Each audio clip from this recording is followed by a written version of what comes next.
head always was on the swivel. Yeah. But it's tiring. Yeah. It is tiring, but this is, I mean, even not even trying to prepare for every scenario, it's just tiring to not to be able to have a conversation with somebody and not feel like it's going to blow up when it doesn't have to. Or that you can have a conversation and you can agree to disagree. You can have a conversation and, it doesn't have to always go down a negative way. So that's just exhausting in itself. Like, I just want to have a conversation. I want us to all get to a better place or go our separate ways, but with the understanding that it's no harm, no foul, or whatever it is. Yeah. Everything doesn't have to be so combative, basically. Yeah.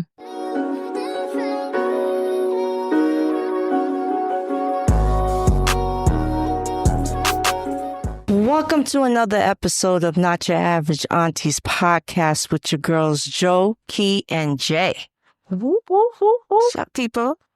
What's good in the neighborhood? So, Kira, what are we talking about today? We're going to explore the conversations that we have with ourselves when we need to talk ourselves off a ledge to avoid crashing out, as the young people say, right? So when something happens to you, when you've been wronged, and, as I was always say, the young people crash out. I have been one in my younger age. We didn't use the term crash out, but I have. You didn't lose it, get lost it or something. What was it? But it was a term. I don't even know. I don't remember. Maybe we didn't have a term. Bugging out. She wilding out. Yeah. She wilding out. That was a term. Yeah, wilding out. Wilding out. Yeah. So especially when I felt like I was wronged. But there's something about before having someone to stop you from doing that or crashing out or doing something crazy or acting irrational. There's ways you can do it yourself. You can talk yourself off the ledge. So we're going to explore that. We're going to talk about the conversations that we have with ourselves to prevent us from spazzing out or how they spazzing out, crashing out, wilding out, losing your shit, basically. Yeah. Because, especially in this climate, I think it's very easy for people to lose it. Personally, I think that there's more people that are losing it now post-2020 as opposed to pre-2020. I personally think. And I think that we've actually been able to witness and see anyways, right?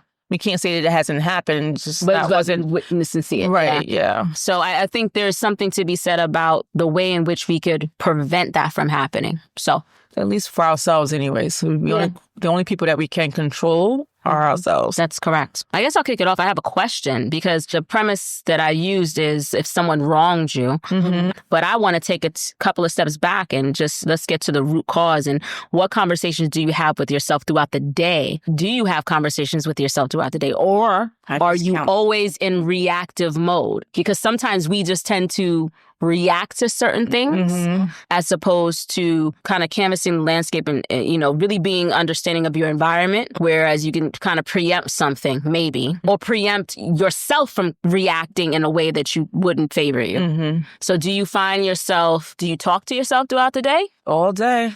In my head, though, I'm not usually. I mean, I do both. Because I don't want nobody seeing me talk to myself and answer myself back. I do both. I do both. And it drives people, when it's very audible, it drives people crazy because they're like, huh? I'm like, I'm sorry, I'm not talking to you. Yeah.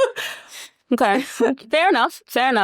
I think for me, I don't like to be reactive. I always like to try to foresee something. So yeah, I mean, I think I do talk to myself throughout the day. And I guess the crashing out, losing it, wilding or whatever, is not always because somebody done something wrong to you. It just could be, I'll give you an example. Going into work, we have the parking garage. You're supposed to make a left turn. You're not supposed to make a right turn. It clearly says stop sign, left turn, and it makes you loop around. So there's parking spaces off to the right. We have to make a left turn entering the parking garage. Okay. So the lazy folks do not want to make the left and go all the way around to get to the parking spaces that are on the right. And I just look at it and I'm like, why do they do that? So in the beginning, it would get me upset because I'm thinking about the dangers behind it. Not so much that I don't care that they want to get over there, but it can cause somebody harm because if somebody's coming in or trying to exit the parking garage because they're coming around a loop and you're making a right when you should have been making a left, it can be a problem. So I started to say, you know what, Janine, stop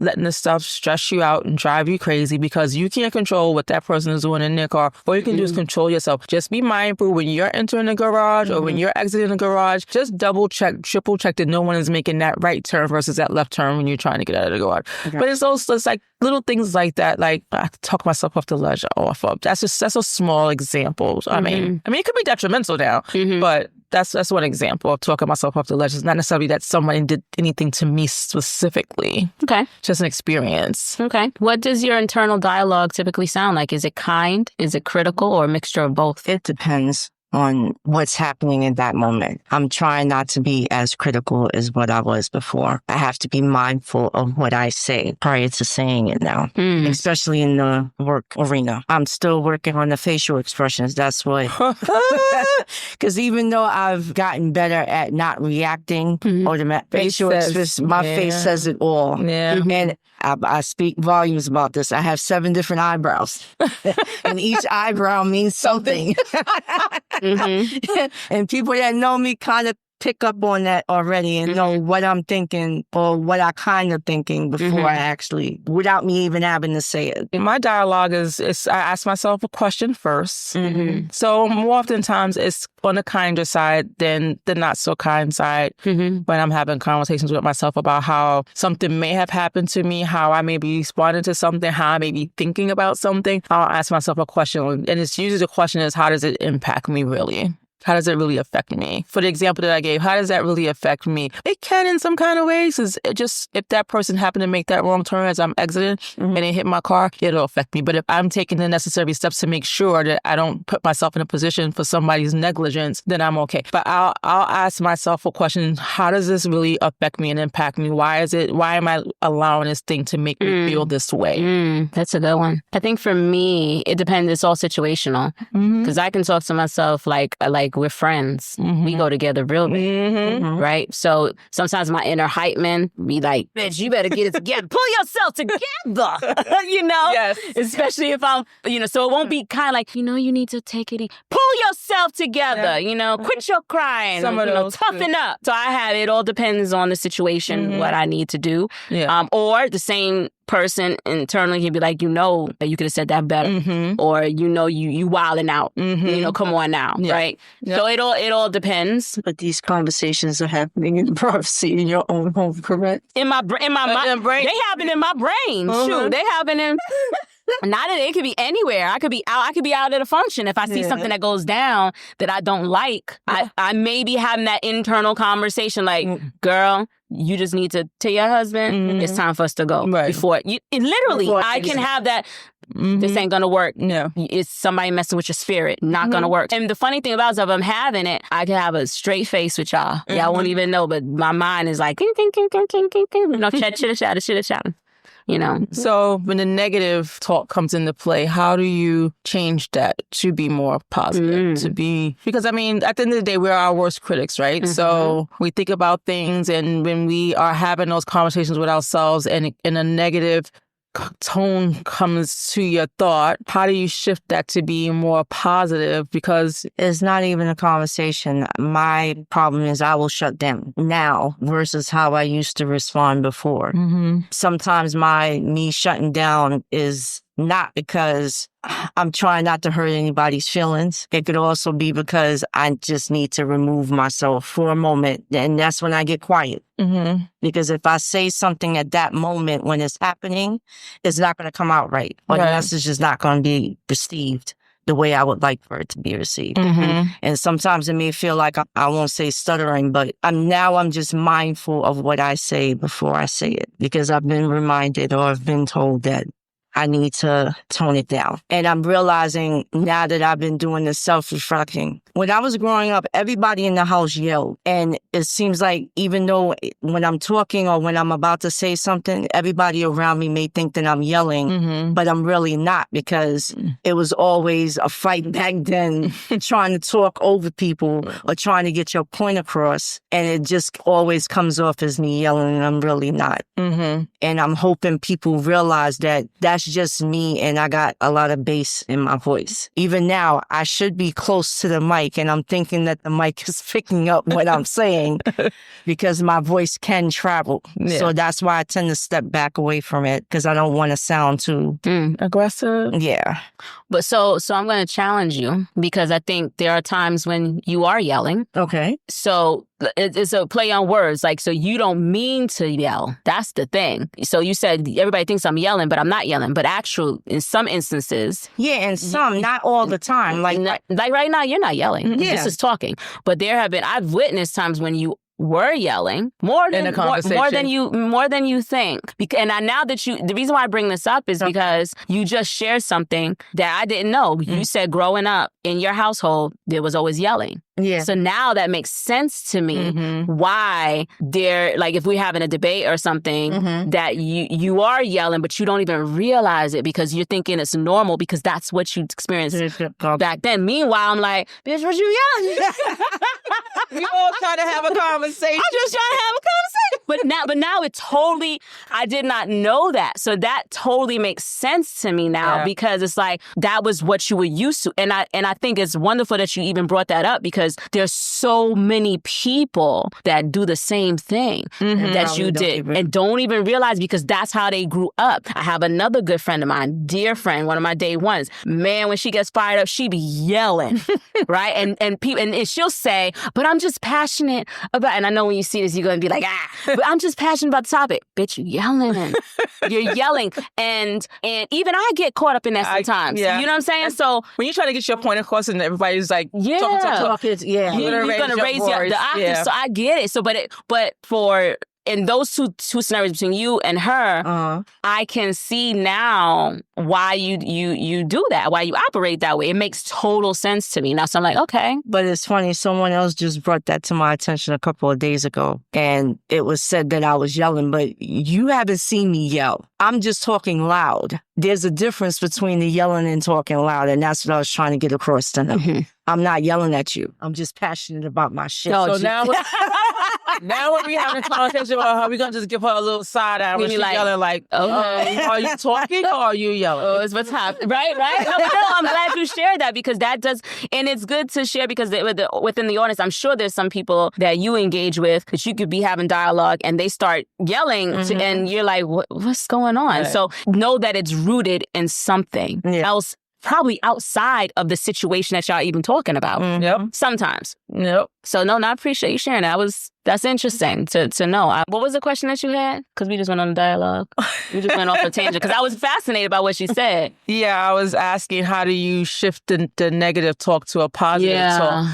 But on that same, I'll let you answer the question because I have a follow-up to that. So I'm naturally a confident person. So I interpreted that as negative talk, like if I'm assessing myself on something. And speaking negatively to yourself. And talking down on myself. Right. Like, so even though I'm naturally confident, but the most confident person can still have a break in their confidence. So whenever and let me just take 2 steps back. Folks that are going through menopause, and I stress that because I was not this person before going through this. But now I feel like my system is weakened a little bit. And I say that in jest, but I'm serious because there are times when it's like, gee, I used to be a little bit more like things like that. Like it wouldn't break my confidence. So now when those thoughts come up, like it's a negative thought. You're going for a promotion or you even get it. Right. And you're not, you can't do that. You're going to mess it up. Or I don't know, it could be any time that I've gained some sort of momentum or success, something in my back of my head is going to be like, it's not going to work. It's going to mess up. So then I start to figure out where's that coming from? Is it because, do I really believe that? Or, man, I'd be like, fuck you, devil. Excuse me. Sorry. F you, devil. F you, devil, because it ain't nothing but the devil. Yeah, exactly. It's nothing to have those thoughts come up in me. I have to remind myself that any thought, even if it's something I'm launching, anything, it's like, if you have the thought, you're capable. Exactly. If it comes up in your mind, you are very capable. Yeah. So it's within you. I believe that God gives us these gifts to carry them out. So if you have a gift of a thought that you can create something or do something, stop letting those negative things come up in your head. You can't do it. It's not going to work. Yeah. It's not going to do that. It's going to be bad. It's going to do this. Because that's nothing but the devil trying to stunt you like, nah. to stop you from doing it. Yeah, and that was like my next question to that was, because you sit back, assess what it is, ask why you're feeling that way, and shift that thought process and go on about how you were feeling confident when you knew you were going to get that or wanted that said promotion. Yeah. So you worked your butt off for that promotion. You deserved it. You got it. And now you're having this little negative moment. Now you're going to sit there and assess and ask yourself why you're feeling that way. And then you're going to move forward because you know you deserve it, right?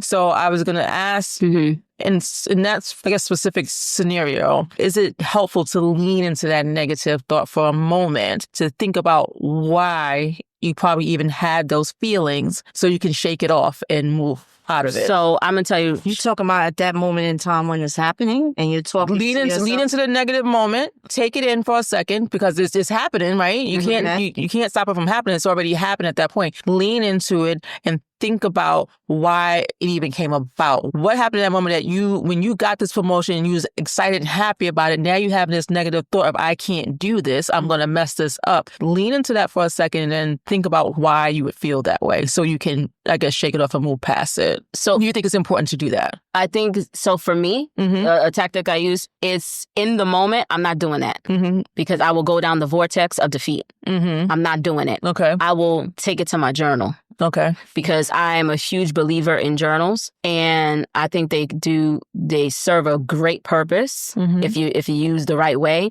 So I'm gonna take it to my journal, and then I'll have a moment later where I can identify the patterns.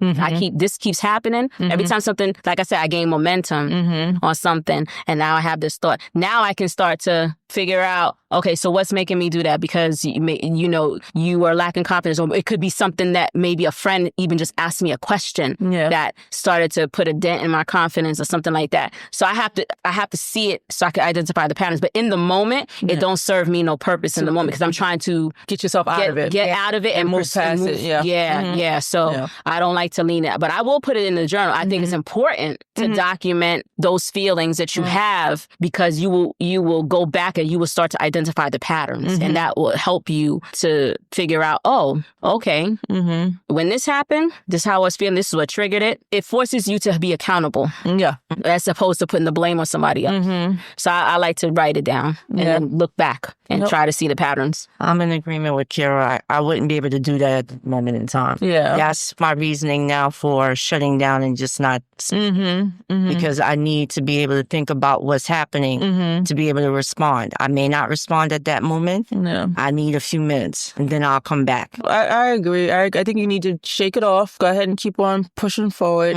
But go back at some point in time. At some point and revisit it. Exactly. It's going to keep creeping up. Yeah, because it's going to keep coming back. It's, for whatever reason, if you don't document it, you're not going to know. You're never going to be able to identify the reason. You can't think you're going to store it here. Having these things to a point where probably you're going to maybe break. Who knows? It depends on a person's resiliency, right? But I can only imagine if every time something good happened to me or I got excited about something and then I have this stupid negative thought of whatever, it's not going to work, that eventually that's going to grasp onto me and hold me. It's going to hold you. Yeah. And that's why I say a lot of people don't even think about leveraging a journal or writing things. Again, a lot of people think, oh, that's weak, that's this, that's that. It's not, because it helps you identify the patterns that you have within yourself. You can't think that you're going to store everything in your head. You're not. You're going to forget things, right? So, but when you capture it on paper, you can't deny it. If you're being honest with yourself, which you should be honest with yourself in your own journal. You should be.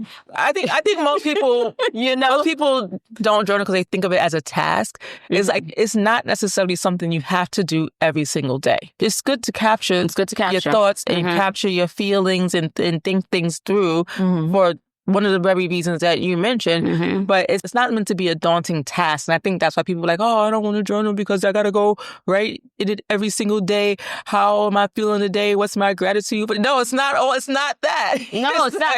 I have to get back into it. I was doing that for a while and then I stopped. But I see now I do a lot of recordings on here. However you I may not be writing that down. This is what I'm doing. It don't have to be on written paper. If you want to do an audio journal, that's journaling. It's getting it out. I think it's great to get it out. I think, like I said, it identifies your patterns. It helps you to see some places where you might have missed that. Again, if you're being open and honest about and you can do there's different prompts people use and stuff like that. But do I do it every day? No, but do I do it several times a week? Yes. Because and do I try to make it like the first thing in the morning? Absolutely, because that's when is the time. You know what I mean? I ain't gonna do it the night going to bed. It's just not practical. But some people do. Some people do it. It depends on people's so it depends on your thing. Routine, right? They have a morning routine, midday, night, whatever their routine is. If journaling happens in the morning, it happens in the morning. If it happens at night, it happens at night. But what I will tell you is I love one of the things to help me stop that negative talk is when I do go back and I reread the good stuff. It reminds me, especially if you're lacking confidence and you wrote some good stuff down, you be like, it reminds you who you are. So you don't have to be like, oh,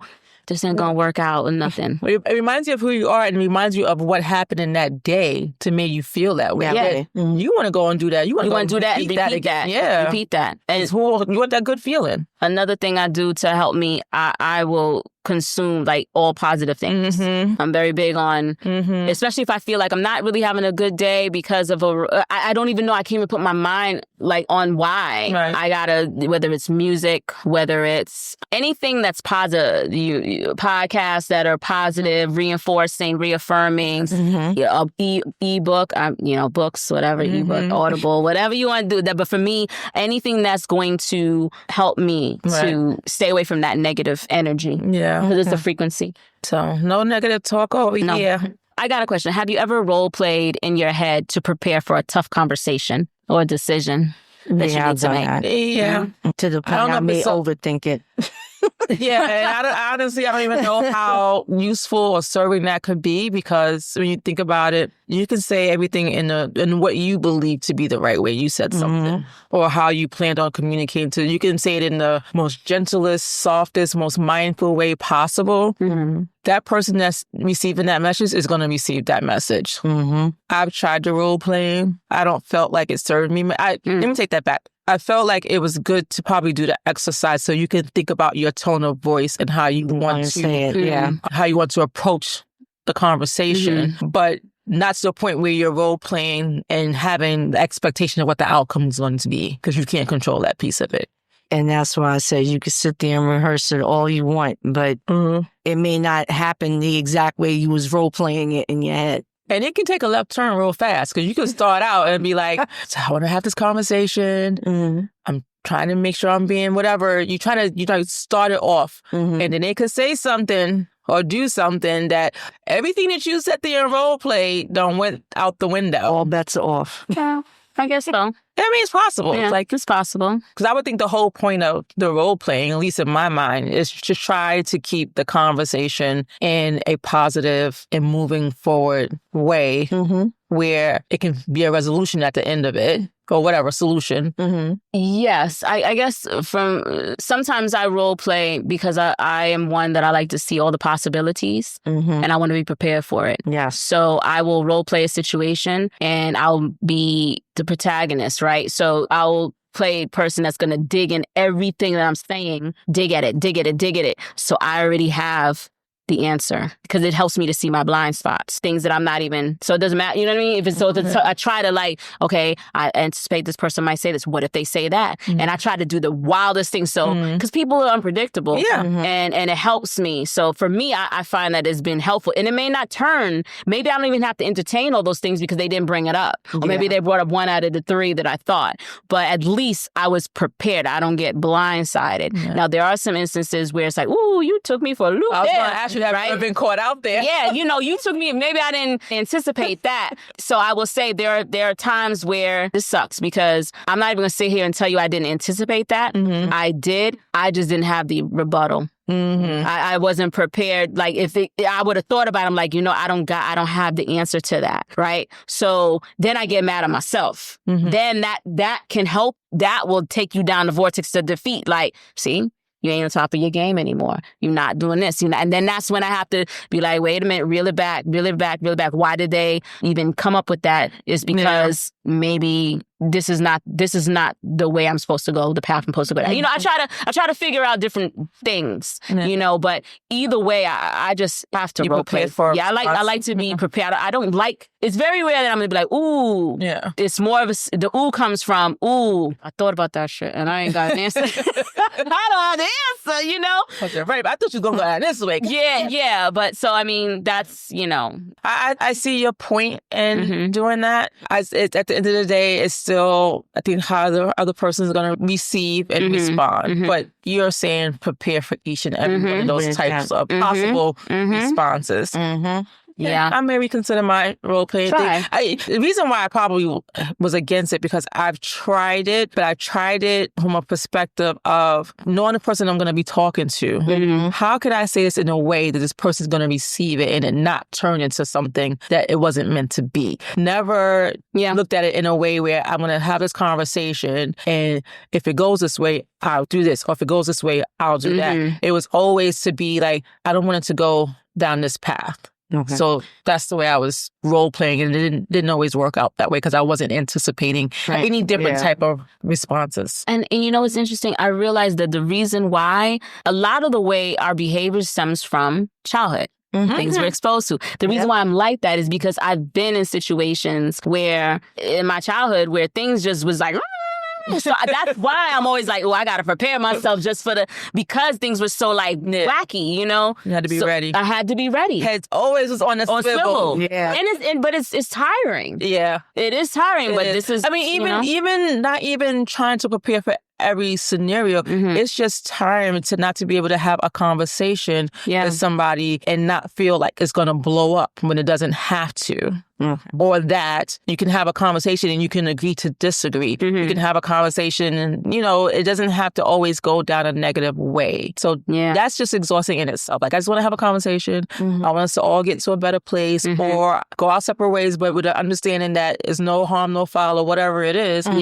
Everything doesn't have to be so combative, basically. Yeah. What is your process for talking yourself through a big decision when you're having a moment of self-doubt? Pros and cons. I write a list. Okay. I always do write that. A list. Okay. I write a list too. Is it at the end of the day, how's this going to impact me, benefit me, all those things, along with those pros and cons? Because sometimes, even if they have 5 pros and 10 cons, do the pros outweigh the cons, even if they're not even in numbers? Yeah. And is there something on the other end that's going to be beneficial, even having to go through some of those to get the result you want? So I want to challenge you guys. You know, I got to have a challenge. So when you're writing the pros and cons, do you do it in a way where the pros and or the con is based on fact, not your opinion? A little bit of both. It's both, yeah. Go and research some things, and then if you see how I feel about what I researched, and if it's still not helping me lean one way or the other, because your feelings matter. So how you feel has to play a part into whether you do your decision that you make.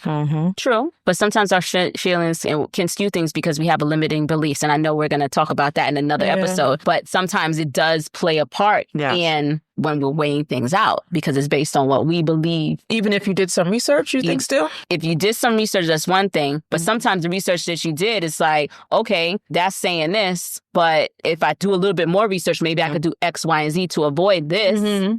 But instead, we don't do the extra research. We stop it. Oh, that's gone. That's a con, baby. Like reading the review. The first review is negative, while 2 more got 5 stars. But you see what that first 1 star review. You're like, oh, no, baby. Oh, no, baby. I ain't doing it. Right? And that's where the overthinking to the point that you talk yourself out of it. You talk yourself out of it. Yeah. That's why, I do, again, challenged is because of what we believe we can achieve. Oh, yeah. Or not. Yeah. And preparation and all that other stuff. If someone's struggling with self-talk, what advice would you give them to be kinder to themselves? First, ask them why they feel that way. You got to have understanding as to why they may feel the way that they feel about the situation. Which goes back to why you said leaning in the moment to understand. Yeah, I think you need to understand why you feel that way, and then talk through different scenarios or solutions that can help them think differently. So I had a life coach last year, right? And a lot of the conversations I would go in and I would talk about a variety of things. Mm-hmm. She always challenged me to think differently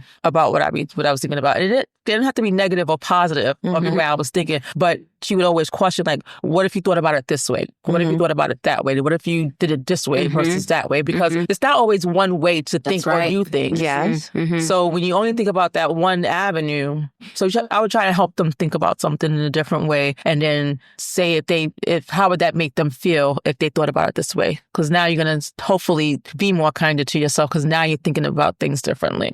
Can I ask a question? Did she give you an example or give you a scenario to help you understand her thought process? I'm trying to think of one. So when you have a life coach, at least the way I perceive it, it's not them telling you about them, right? They're not talking about them. Right. They're talking about helping you unravel your thoughts in the way you do things and just come out of your little box. An example was, I thought an apology was supposed to happen a certain way. Like to me, apologies don't come with if I made you feel that way. I apologize. Apology comes to me, I'm sorry for what I did or what I said.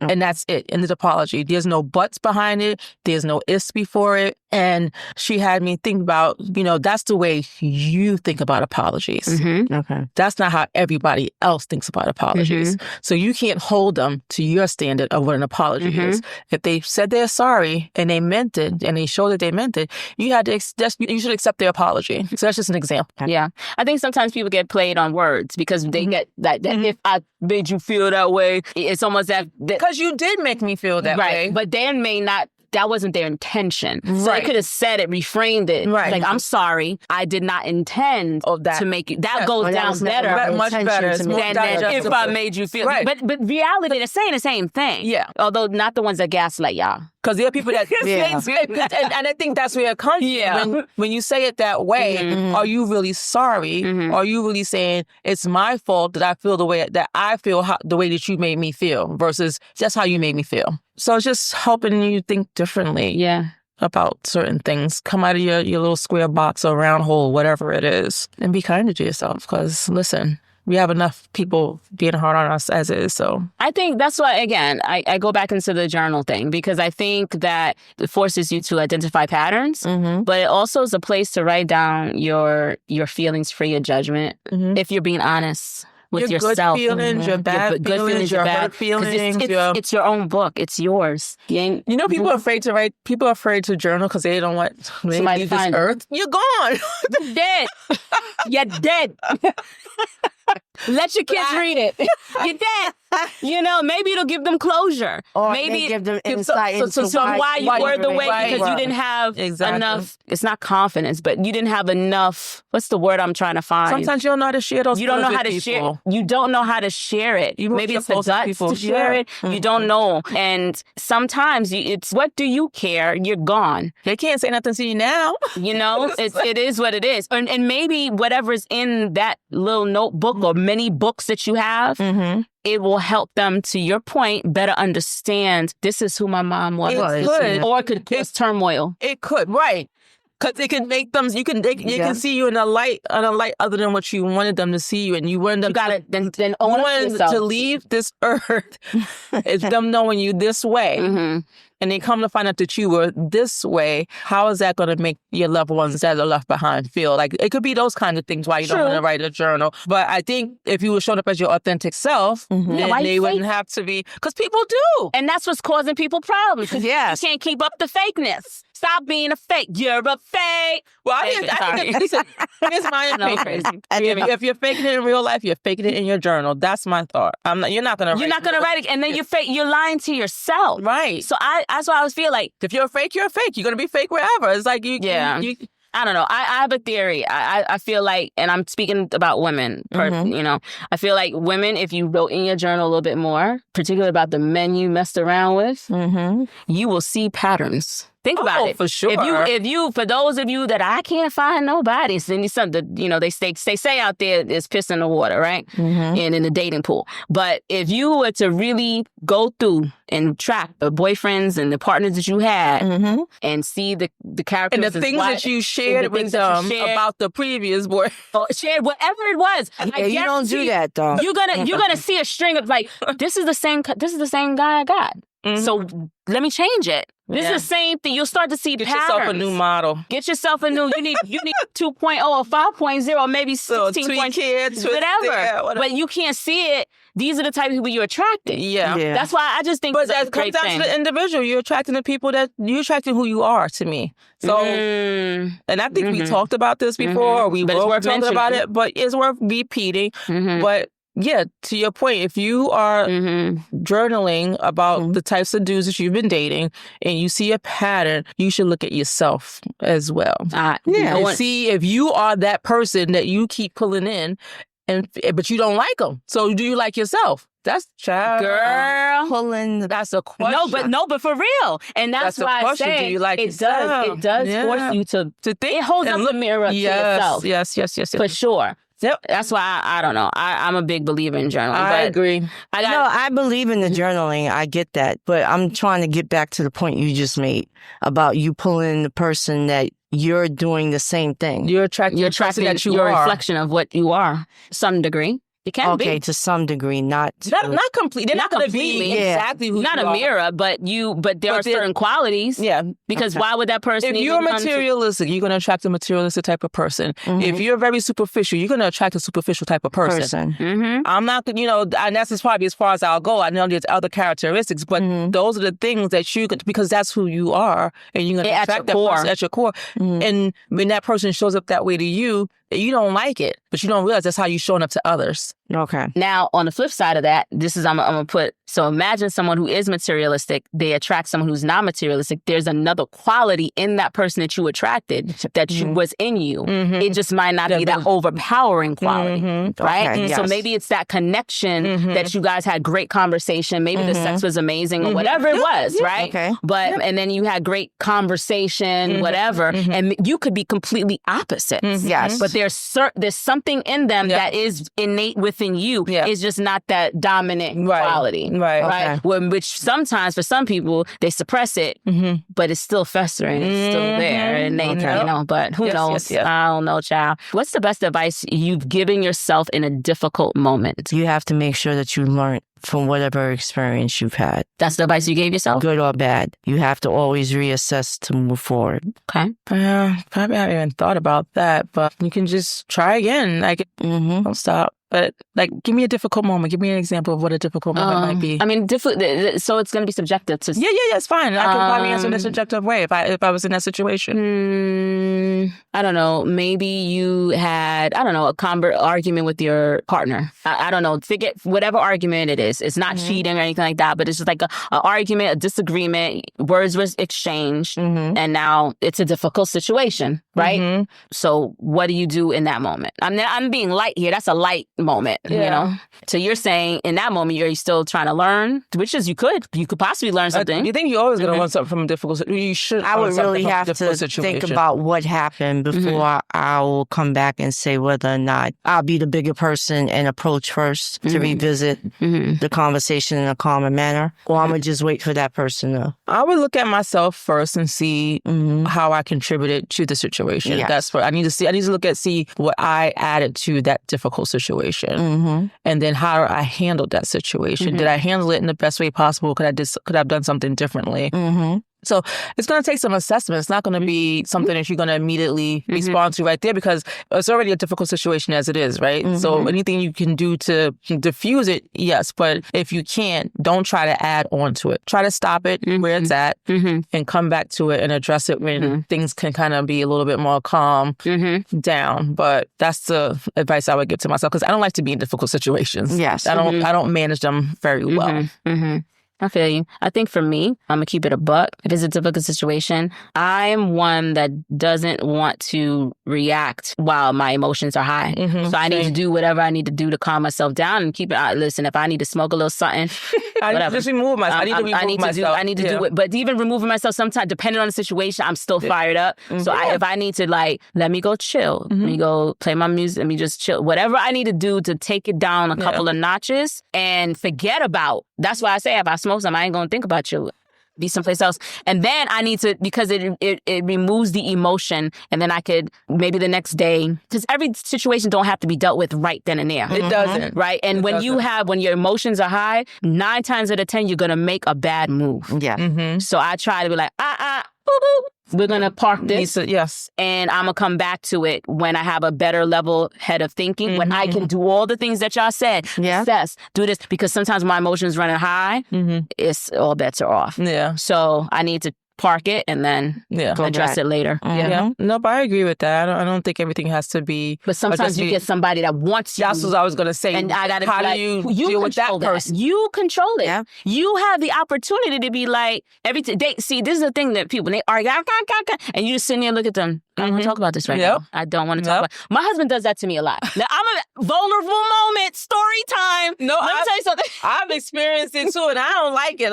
I'm telling you right now, I don't want to talk about it. Let it go. He will let it go. Get me all, because I could be like, if y'all didn't know. And he will look at me. I don't want to talk about it right now. Yeah. And then what am I supposed to do? I'm going to argue to myself? Yeah. But some of them will try. Some people will keep pushing. But you already said, let's not do this right now. They will keep pushing. And they'll be quiet for a second. I'm one. And they'll come back 10 minutes later. I didn't say I was out of timeout yet. Tell you, I didn't say you was out of timeout yet. I can do that. I need a minute. And so just respect people. When they say they need a minute, give them a minute. That. So over the years, I realized when I still want to go, and he's like, I don't talk. No. And he'll be like, I don't know what you're doing. We're not talking. I don't want to talk about it right now. And then I have to be like, you know what? I'm not getting it.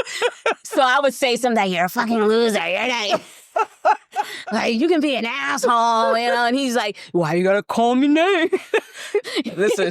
But no. It used to be like that. But you gotta stop it. You gotta stop it. Now it's like, it's okay. We're not. I'm gonna let you be great. I'm gonna just... Yeah, it's not worth it. I think it's better for both parties most times. Yes. At the end of the day, let's look at the bigger picture, people. Yeah. Who's gonna win in this situation? Certainly not you, because you're talking to your damn self, because they know how Exactly. So you kind of just have to... So now I learn, my emotions again, but let me just... And I think that's what it is. A person who needs to get it out, they don't know how to calm themselves down, because they got to just... Now I do. I just walk away with my lighter. I'll let him have this moment, because I'm going to go have mine. Yeah, exactly. Yep. And then I'm talking to myself right there. I'm like, okay, so... And then in a hype, girl, you was wrong.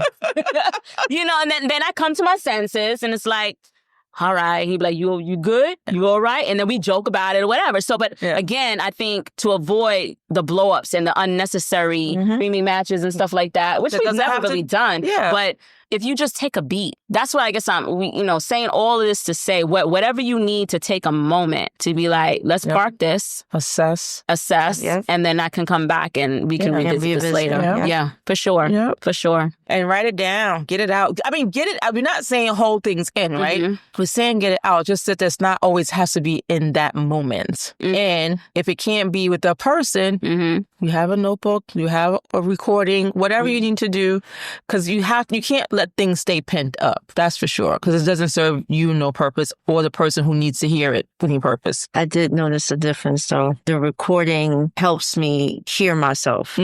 That's why I did the journaling, but I think the recordings help better, because whatever I'm feeling in that moment, I need to be able to express it the way I need to express it, because I didn't get to express it at that moment when it happened. So do you scream in your recording sometimes? Sometimes, yeah. Oh, yeah. Well, I'll say it the way I wanted it to come out. I need to be able to express myself in that way. Do you though? Do you need to express yourself in a certain way? Yeah, I do. Because that's how I'm... But then you're going to... So then when you go to really truly express yourself to that person, you're still not expressing it in the way that you felt you need to express it in. You're expressing it in a more calm way. It'll be in a calm way. So that's why I asked you, do you really need to express it in a screaming, raging way? It won't be screaming. I'm just saying, because I'm always being told I'm talking too loud or I'm screaming all the time. Sometimes because I'm so angry at that moment and I'm trying to tone down or I shut down and I don't get to express myself or get it out, because now you done make me mad. I got to be able to get it out. So when I do revisit, it doesn't come out in that way. I'm able now to really think about what I'm about to say and say it in a more calm tone for it to be received. Now, if it's not received in the way it should have been at the time when I'm in a more calmer state and you still take offense to what I've said. You have no control over that. Then you got no control of that. Yeah. You can only do what you can do. This all goes back into how I was raised, because everybody was screaming over each other or talking loudly all the time, that it doesn't feel sometimes like my point is getting across because my feelings are being ignored or we just constantly yelling over each other to get our points across. Yeah. So I have a stat and then I have a question. And we may have already addressed the question, but so the stat shows that almost 70% of our thoughts daily are negative thoughts. That's an interesting statistic. Wow. Is that gender-based? It didn't break it down by gender-based or age or anything like that. I'll look a little bit further into that. But that's that's a high percentage. Yeah, so I mean, that has to be collectively as a whole, as people as a whole. I can't imagine one individual person having 70% of negative thoughts throughout the day. I mean, I'm quite sure there's some people that are, because some people have things going on that negatively impacts them, but I can't imagine that I'm sitting around having the majority of my day consumed by negative thoughts. Yeah, no. I wouldn't be able to survive today. That's one of the main reasons I don't like watching the news. Same. I don't either. I don't, because every time I turn the TV on, is always somebody getting murdered. Something. Just like the news that was going around about that nurse that was breaking babies' bones. I ain't listened to the news in weeks, and then I turn it on, and that's the first thing I hear. No, I'm turning it back off. That's true. Yeah. So we may have touched on this, but I'm going to ask a question anyway. What was your most negative thought and how you countered it? Do you have a common negative thought, I guess is really the question. No. I thought the question was, had you ever had? I have. And it was to the point that I called a pastor because I was in a real dark spot. And I'd never been in that spot before. So I called someone and I asked them to pray with me. Prayer's good. Prayer heals. Good. And it changes. And I wasn't doing it back then the way I should have been doing it. But now I make it a point to pray all the time. I mean, if I had a negative thought about myself, sometimes it would be more about how I'm feeling on the outside versus on the inside. Like that was, one of the things growing up. So again, goes back to some things from childhood. I don't feel that way as much now, but those were things I used to think about a lot. Like, believe I have a big old forehead. So, I love my big old forehead now. It's smart and beautiful. Anyway, but yeah, it's just a thing I used to kind of think about all the time. Like, why do I have a big old forehead? Why do I have crooked teeth? But I went and fixed my crooked teeth. I went and got some braces, so took that away. I felt the same way about mine, but I got used to it. Both my parents gave me this forehead. It was beautiful. I mean, I don't know that I have a reoccurring, but I guess I just handle it the same way that I've handled everything, try to block it out. I think for me, if there's anything that have come up from childhood, I'd just be like, now, especially now, I'm like, those people, where are you now? But, damn. I'm just like, whatever, like maybe that contributes to my confidence because I had to build up from young. Like I don't take too much of what other people say. I don't let it bother me. I try to really build me up more. And you just got to keep reinforcing it. So you guys out there, reinforce it, and we love you.